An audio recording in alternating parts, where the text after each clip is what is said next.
大家好，我是阳光，今天想和大家分享我和杀猪菜的故事。我出生在黑龙江哈尔滨，姥爷在木兰县电视台工作，退休之后回到村里种果树。小时候，我经常到木兰的姥姥姥爷家住，也是在木兰第一次看见姥爷杀猪。我的记忆里没有害怕，只记得在肉汤里炖到烂糊的酸菜，大片的白肉，软嫩的血肠。姥爷蘸着蒜酱喂到我嘴里，一口下去，真的太香了。虽然离开家乡很多年，但尤其在过年的时候，我依然特别想念姥爷村里杀猪菜的味道。今年还是没时间回东北，于是我决定在北京杀一头年猪，整一锅杀猪菜。杀猪菜最重要的就是现杀现吃，要的就是极致的新鲜。如果说潮汕牛肉火锅吃的是乳酸堆积之前的温体牛肉，那东北杀猪菜吃的就是温体猪。为了获得最新鲜的猪肉与猪血，我特地和郊区的屠宰场订了半扇鲜猪，把猪肉按部位切分好，一部分今天炖了吃，另一些分送给朋友。毕竟连吃带拿才是杀猪菜的精髓。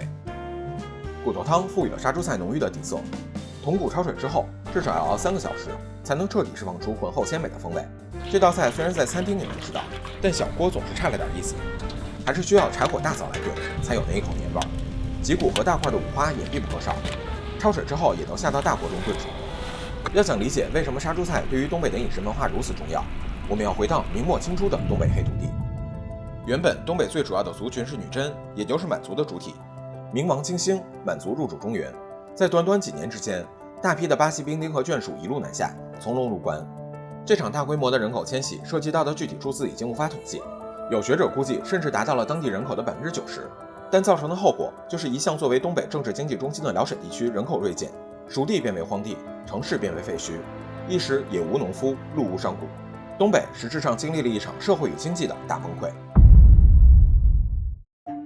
而随着康乾盛世，关内的经济长足发展，人口也从清初的7000万一路上扬，突破3亿大关。可农业技术的发展却跟不上高速增长的人口，于是耕地与人口的供需平衡就被打破了。很多流民出关进入东北，开垦原本撂荒的土地。一直到清末，为了对抗沙俄的威胁，鼓励移民实边，再到后来的闯关东，这100多年的人口迁入，为东北注入了新活力，也使得东北在事实上成为了一个移民社会。这种移民的主体大多是个人和小家庭，而不是大家族，所以和中国其他地区社会最大的区别就是没有了地方氏族的束缚，东北呈现出高度自由、更加包容、颗粒度更细的社会结构。而高品质的黑土地和极寒的冬季气候也催生了独特的饮食文化。杀猪菜就诞生在这样的土地上。农民家里养了1年的猪，在冬天冷下来之后就不再长肉了，于是腊月就开始为了过年杀猪。之所以能提前1个月就杀年猪，是因为冬天的东北天然就是一个大冰箱，没吃完的肉往雪里一埋，完全不需要考虑保鲜的问题。而一只猪动不动就300多斤，杀猪、切分、灌血肠、炖肉都需要短时间内大量人力的参与。在没有氏族来组织基层的东北农村，必然会促进邻里协作。而且今天你家杀猪，明天我家杀猪，大家轮流帮忙，这让杀猪菜越发具有了一种社交属性。所以为什么大家觉得东北人热情，甚至 I 人都很外向，跟东北人聊天话不会掉在地上，这和杀猪菜需要的氏族以外自发式的积极协作都是有关系的。而且细心的你可能会发现，杀猪菜和小鸡炖蘑菇、排骨炖豆角等等标志性的东北菜一样，都属于炖菜，长时间炖煮，灌汤不抽汁。为什么东北会流行炖菜呢？从建筑师的角度来看，这和东北民居的形式有着必然的关联。东北冬季严寒，所以在东北农村，民房的生活中心是炕，就是一种古法暖气。晒干的玉米棒、秸秆、木柴都可以作为燃料，点燃之后经过土炕，全天持续供暖，废气从烟囱排出，而这些热量肯定会有一定的散失。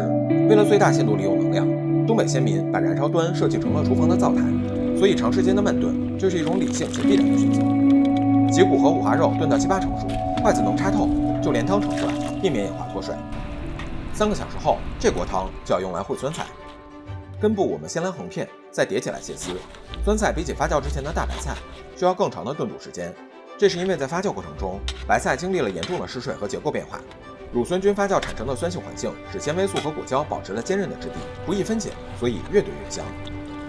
没有血肠的杀猪菜是不完整的，而好吃的血肠其实并不复杂，只需要新鲜的猪血和我们刚刚炖好的骨头汤，在骨汤中调味，加入葱姜末、猪油以及1个鸡蛋，促进蛋白质的凝固。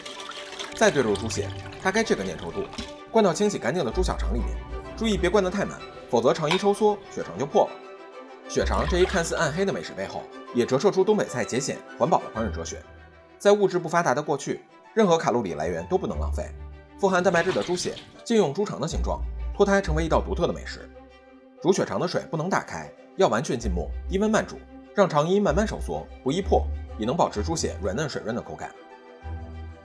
杀猪菜要完成最终的风味闭环，还少不了一碗蒜酱。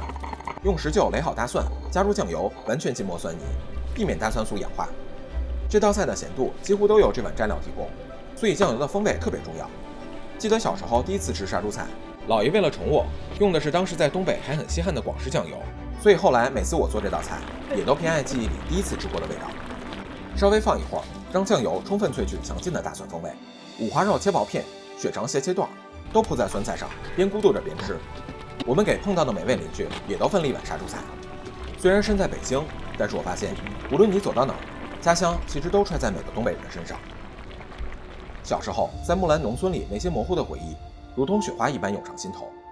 姥爷其实并不是很擅长种水果，他种的杏核李子经常是酸的，是一种尖锐的果酸，不像杀猪菜里的酸菜这么醇厚。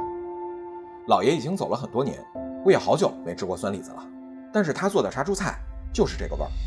好，这是我姥爷的味道回忆故事，我想把它记录下来，让大家知道，一个不擅长种水果的人也能留下美味的回忆。你有什么关于春节的美食故事呢？欢迎和大家一起分享。祝大家新年快乐！我是阳光，咱们下期再见。